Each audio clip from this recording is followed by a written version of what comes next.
Yep, you're right. I'll get him if you want. Yeah, all right, that'll be good. We lost the view around the back when the wave was coming. Scotty's getting it. Good boy. Off the west coast of Tasmania, Cracker and Scotty are battling a big inshore swell as they attempt to set their first 40 pots for the season. Starting to think there's a little bit much swell here. There's always a bigger one coming down.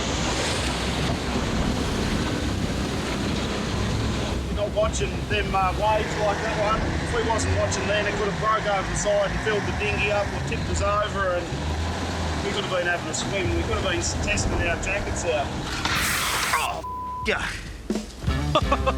He blew up. Cracker is a fifth-generation lobster man. That was all right down there. Yeah, a couple in them. 2 1/4. The Jaeger family runs 2 boats, the Kaikoura and Anson's Bay. Oh, there's some flap. But the market collapse has left Cracker's brother Glenn and his deckhand Jake grounded at port.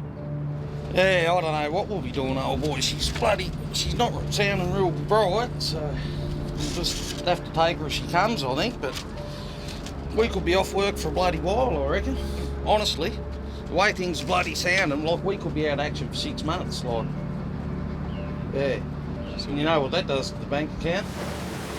The one-off order for inshore big reds has thrown a much-needed lifeline to the family, but only if Cracker can deliver.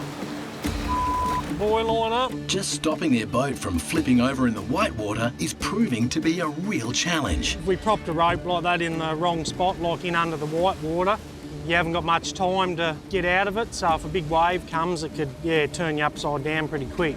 It's probably not an ideal start. Nor's that. I reckon we'll just have a look behind the rocks here and...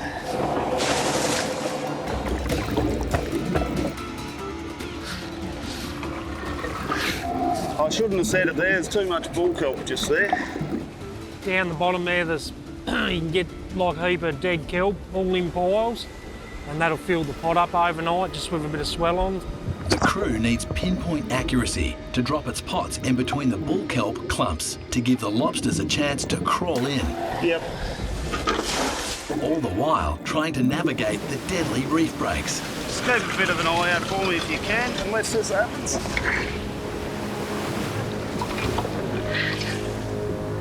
But Cracker has wrapped the rope around the propeller again, stalling the motor and leaving them dead in the water. We could be in trouble here.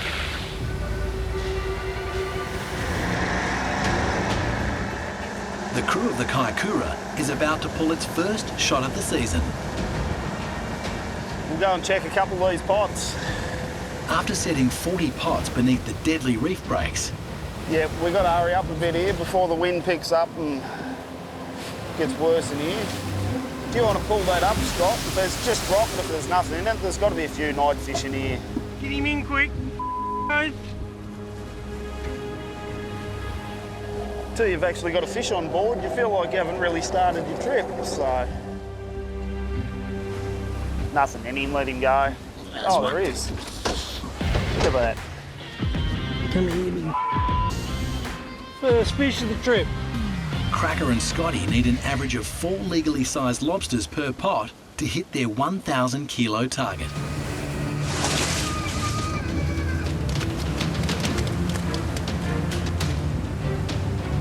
He'll have 7 or 8 in him. They're not very big though, they're only little buggers. Just get the measures out, Scotty.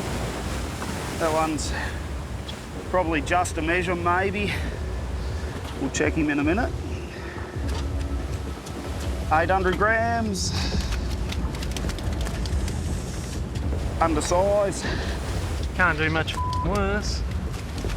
Put the measure hard up in there. It's legal to keep female lobsters in the summer months, as long as they measure more than 105 millimetres across their carapace. A lot of people will just go like that without opening the horns. But you've got to open the horns right up. So your measure will slip right up there, give it a little wriggle. And then if it goes over that front bit, which this has, it's undersized. Keeping undersized lobsters can result in fines in the hundreds of thousands of dollars. He's probably about 4 mil undersized, that one. There's a monster on the outside of this one. Oh, here he is. Oh, got him!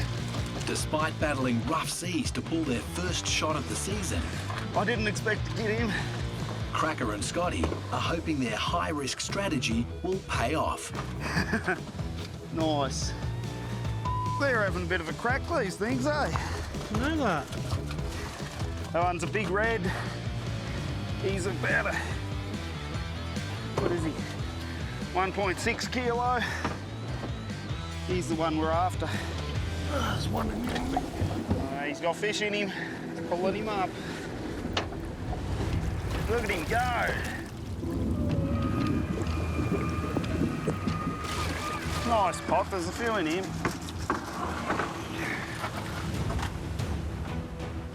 We've pulled 30 pots this morning, 104 fish.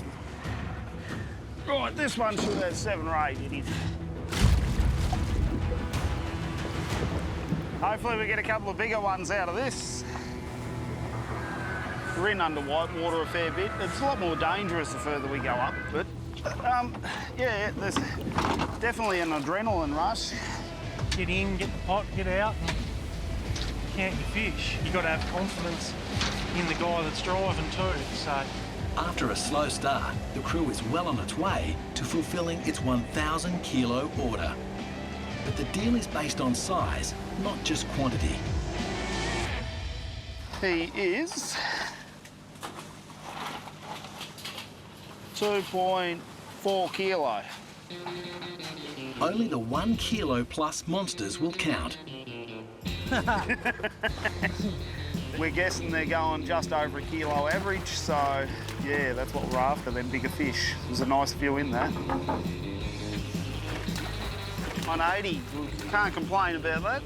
180 lobsters gets the crew a quarter of the way towards its ambitious trip target. Good old Scotty, got his tongue hanging out, he's happy.